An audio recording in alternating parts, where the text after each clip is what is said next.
Bismillahirrahmanirrahim. Assalamualaikum warahmatullahi wabarakatuh. Jumpa lagi dengan kami Saham Hijau, yaitu segala sesuatu tentang dunia investasi di pasar modal.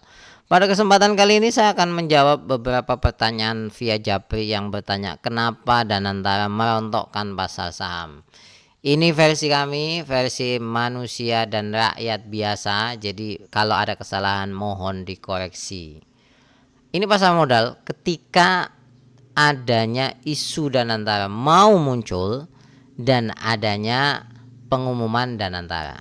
Ya, ini sudah menjadi bukti sahih ya. Kalau misalkan responnya itu negatif, bayangkan aja. Pokoknya terkait ekonomi itu kalau responnya negatif itu kelihatan di pasar modal. Kita nggak bisa membohongi itu. IHSG turun sampai 10%. Ya ini 9,8. Bank BRI turun sampai 13%. Bank Mandiri turun 14%, Bank BNI turun 10%. Ini belum termasuk bulan-bulan sebelumnya loh ya, yang banyak gonjang-ganjing. Ya belum lagi Pertamina dan lain sebagainya. Kompleks sekali.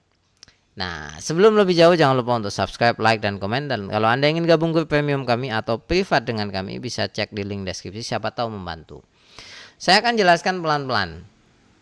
Apa sebenarnya Danantara itu? Nama lengkapnya sebetulnya adalah BPI Danantara, yaitu Badan Pengelola Investasi Daya Anggata Nusantara. Nah, kata kuncinya di sini nggak usah pahami semua lah, pusing kita. Yaitu pengelola investasi. Anda pasti udah ngeh ya kalau udah ada kata-kata pengelola investasi, berarti ya banyak sangkut pautnya dengan dunia pasar modal kita. Ya, nyerempet-nyerempet lah paling tidak lah. Nah, maka pertanyaannya ini, kalau mengelola dana investasi, maka sumbernya dari mana? Itu kan pertanyaannya. Nah, ini saya mengutip-ngutip aja ya. Saya takut salah ini. Jadi, untuk mengelola aset negara, terutama, nah ini dia ada kata-kata terutama, perusahaan milik negara, BUMN. Karena itu BUMN banyak yang rontok. Bank, ya telekomunikasi, banyak lah, Anda tahu lah kalau di pasar ya. Dan pada akhirnya merontokkan pasar modal dengan luar biasa. Harapannya, tujuannya adalah agar aset tersebut lebih efisien, menghasilkan keuntungan, dan pada akhirnya berkontribusi pada pertumbuhan ekonomi Indonesia. Niatnya mulia. Semua orang Indonesia itu punya niat mulia ya. Jadi kita juga harus mendukung ini, niat mulia ini, agar aset negara bisa digunakan dengan lebih baik. Ingat ya, bisa digunakan dengan lebih baik. Caranya bagaimana?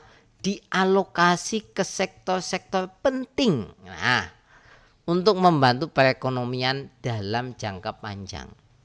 Nah, ini dia kata kuncinya. Nah, yang menarik lagi, maka kan kita nyari ya, mau dikembangkan luar biasa ini. Sumbernya dari mana dananya? Itu kan yang menjadi pertanyaan. Daripada Danantara ini. Ternyata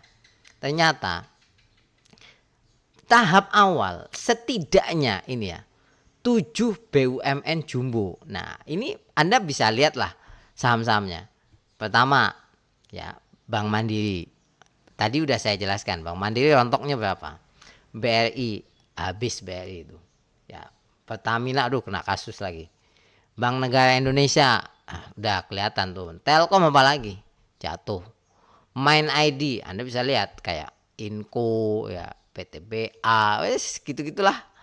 Ya, jadi makanya kenapa orang semua khawatir ini dengan Danantara mengelola yang disebut itu aset sih ya, penyebutannya itu aset dan lain sebagainya. Berikutnya, nah salah satunya juga yang menjadi kekhawatiran, ini sekali lagi kekhawatiran pasar kan, investasi yang akan dikelola oleh Danantara berasal dari dividen perusahaan BUMN ya. Jadi nanti saya jelaskan melalui tabel ya.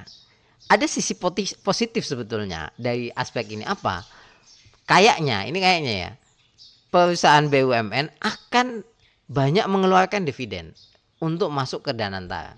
Sisi negatifnya Anda juga harus perhatikan, apa itu? Kalau dividen terlalu jor-joran diberikan, perusahaan tidak banyak berkembang Ya, itu juga perlu diperhatikan. Inilah juga yang membuat terlalu khawatir pada akhirnya. Nanti pengembangannya stagnan, ya kalau ekonomi bagus. Kalau ekonomi buruk, kita nggak melakukan perkembangan yang bagus ya jatuh. Nah, kalau Anda bingung, ini sebetulnya kayak mana? Ini tafsiran saya. Kalau salah mohon maaf. Jadi, ini dasar daripada alur yang ada di pemerintah. Sumber pendapatan negara itu kan ada pajak, ada BUMN atau non pajak ya, sama hibah. Ini saya tafsirkan BUMN biar gampang karena kita di pasar modal ini. Nah, ini masuk, kemudian nanti jadi APBN kan, kemudian dibelanjakan dan disitulah ekonomi berkembang dan lain sebagainya. Mungkin Anda mengatakan seperti ini, pajak itu kan sangat besar dibandingkan dengan dari BUMN dan lain sebagainya. Ini kita lihat data ya dari 2023 sampai Januari 2024. Penerimaan negara bukan pajak ya itu sampai di angka 45 ini ya. Dibanding total pendapatan 232 ya. Maka prosentasenya, ingat prosentasenya ini sekitar mencapai 20%. Versi kami 20% itu besar. Ya, udah cukup besar ini. Nah, maka ini sederhananya memang seperti ini. Ya, pemerintah mungkin berpikir gini, pajak udah mentok nih. Udah ekonomi jelek kan, pendapatannya menurun, mau dipajakin apa? Sederhananya seperti itu. Maka paling tidak BUMN ini harus dikelola lebih bagus ini dana dari mereka agar terus berkembang. Sekali lagi idenya sangat mulia sekali ya, sehingga nantinya pendapatan negara akan bertambah kan seperti itu ya. Walaupun untuk tahun pertama pasti akan banyak hal karena APBN dipangkas buat Danantara ya kan, ada pemberitaannya itu, kemudian dari BUMN juga masuk ke Danantara. Nah, gelombang ini ya Pak Prabowo menjabarkan gelombang pertama investasi fokus pada nikel, bauksit, tembaga, pembangunan pusat data, kilang minyak, pangan, produksi pangan ya, protein dan lain sebagainya. Maka kalau Anda bertanya logikanya gimana ini? Ini gini, BUMN nanti dikelola oleh Danantara sehingga ini ya akan menghasilkan lebih banyak uang. Ya ini kan nggak jauh-jauh lah dari uang lah, sehingga diterima negara. Ya ini kalau lancar kan seperti itu. Kita dalam udahlah pakai akal biasa aja lah. Kalau dalam usaha itu kan ada dua kemungkinan. Investasi juga ada kemungkinan kan. Di pasar modal juga ada kemungkinan untung sehingga menghasilkan uang lebih banyak. Kemungkinan buntung sehingga menghasilkan uang lebih sedikit, berkurang. Kan potensinya akan menghasilkan uang lebih banyak. Atau setelah di Danantara uangnya justru menipis gitu loh. Saya nggak usah beli jawaban. Anda pikirkan aja lah sendirilah.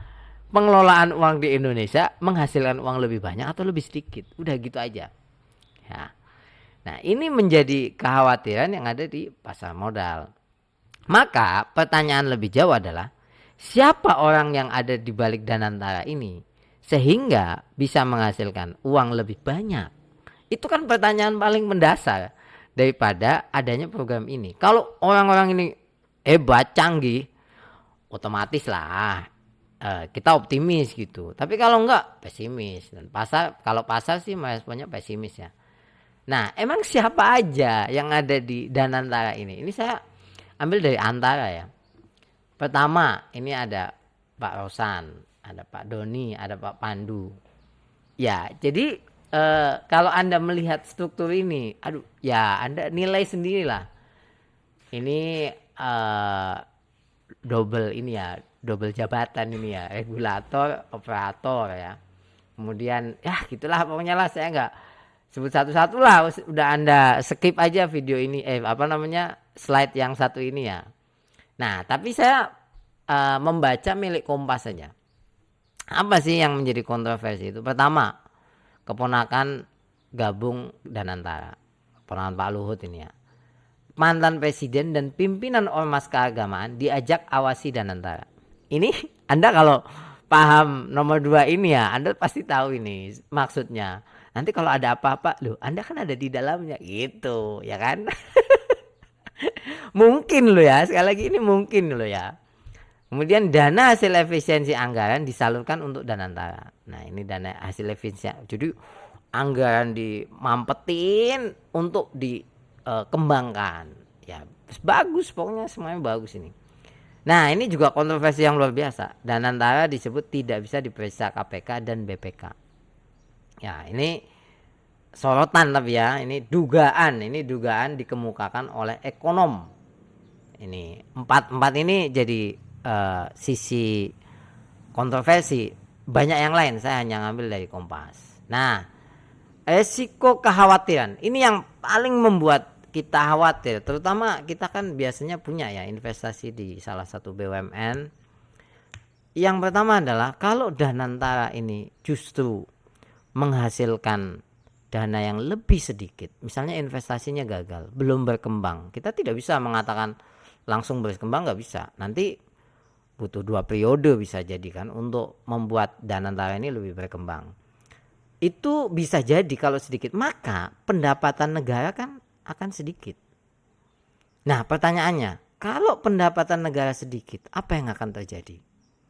Itu yang menjadi kekhawatiran luar biasa. Makanya imbasnya sangat besar. Ya, iya kalau sedikit. Kalau ternyata amblas, ya. Kalau Anda bertanya, kok Mas ngomong kalau amblas emang ada riwayatnya? Nah, gitu kan. Ya nanti kita lihatlah. Karena itu belum. Tapi sebagai rakyat biasa kita harus optimis, sekali lagi harus optimis ya. Karena itu kalau misalkan ini bahaya, pada akhirnya BUMN rontok. Karena pada akhirnya ya, kenapa saya katakan rontok gini? Misalkan dividennya besar, kemudian dialokasikan, bisa jadi salah ya apa yang saya sampaikan. BUMN tidak banyak perkembangan ya. Kemudian pada akhirnya dananya kan udah di Danantara tuh. Pada akhirnya ya stagnan dan ya Anda tahu sendiri, saya tidak bisa mengatakan lebih jauh. Ya kita karena gini, Indonesia itu punya riwayat. Anda perlu mengingat ini. Jiwa saya ya. Mungkin yang nonton ini juga punya apa ya, memori kurang baik lah. Padahal ini asuransi, Anda tahu sendiri ya, luar biasa. Yang kedua, Anda tahu ya, kurang apa, coba kurang apa ya, juga sama kerugian. Loh, nggak berkembang tapi jadi rugi, itu kan kayak tadi ya, yang ini ya. Iya kalau jadi sedikit, kalau rugi kan gitu kan. Kita kan harus melihatnya kan, nanti maklum lah namanya juga investasi, kadang rugi kadang untung gitu ya. Ini rugi ya, semoga kita doakan ya nggak terjadi seperti ini ya, juga nggak terjadi seperti ini, juga nggak terjadi seperti inilah ya, kita doakan lah ya, namanya juga kita masyarakat biasa harus mendoakan yang terbaik ya. Oleh sebab itu inilah kenapa Danantara itu merontokkan pasar modal. Ya saya membuat slide ini agar kita berdoa bersama-sama ya. Kenapa? Agar baik-baik saja. Itu aja. Karena ini udah terjadi, mau apa namanya, sudah berjalan karena sudah diluncurkan. Nah, kalau kita tidak berdoa untuk yang terbaik, bahaya. Ya, kita bahaya. Maka kita sama-sama membaca Al-Fatihah ya.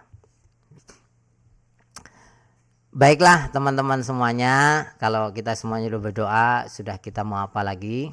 Maka saya berharap Anda juga tulis doa di kolom komentar. Semoga Danantara ini menjadi lebih baik dan mengembangkan dana kita, dana BUMN dan lain sebagainya agar terus berkembang. Jadi sampai ketemu lagi. Terima kasih banyak. Mohon maaf kalau ada kesalahan ya dalam kami memaparkan ini, karena tentu saja ini berdasarkan informasi yang kami dapat, yang kami screenshot dari media-media, yang bisa jadi mungkin ada kekeliruan, kami mohon maaf. Assalamualaikum warahmatullahi wabarakatuh.